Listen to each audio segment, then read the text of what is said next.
ஞானம் கூப்பிடுகிறது, கேட்டவர்கள் கட்டப்படுகிறார்கள். ஞானம் என்ன செய்கிறது? கூப்பிடுகிறது. கேட்டவர்கள் என்ன செய்கிறார்கள்?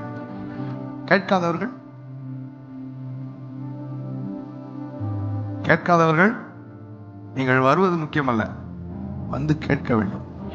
நிறைய பேர் கோயிலுக்கு வந்து பக்தியா வந்து தூங்கிடும். நீங்கள் பக்தியாக வருவது உங்களை கட்டாது. இங்கே வந்து நீங்கள் ஞானத்தை கேட்கும் பொழுது அந்த ஞானம் உங்கள் வீட்டை கட்டும். ஆமென் சொல்லுங்களேன். அல்லேலூயா. ஞானம் வீட்டை கட்டுகிறது எவ்வளவு முக்கியமோ அதற்கு அதே அளவுக்கு முக்கியம் அது நிலைத்திருக்க வேண்டும். பார்த்துருக்கீங்களா? நிறைய பேர் வேகமா, பிரதர் நான் வீடு கட்டிட்டேன், நான் கார் வாங்கிட்டேன், என் சம்பளம் உயர்ந்துட்டுன்னு ஒரு வருஷம் சொல்லுவாங்க. அடுத்த வருஷம் சொல்லுவாங்க கடன் ஆயிட்டு பிரதர், காரை வித்துட்டோம், வீடு பேங்க்ல இருக்கு. The graph is like this, then like this. A crest and a trough. ஒரு peak and a peak to the top. ஒரு கிறிஸ்தவ வாழ்க்கை அப்படி இருக்கக்கூடாது, நிலையான வாழ்க்கையாக இருக்க வேண்டும். வேணா இப்படியே இருக்கலாம், மகிமைக்கு மேல் மகிமை, பலத்திற்கு மேல் பலம், கிருபைக்கு மேல் கிருபை. கைகளை தட்டி தேவனை மகிமைப்படுத்துங்கள். It should be a consistent life.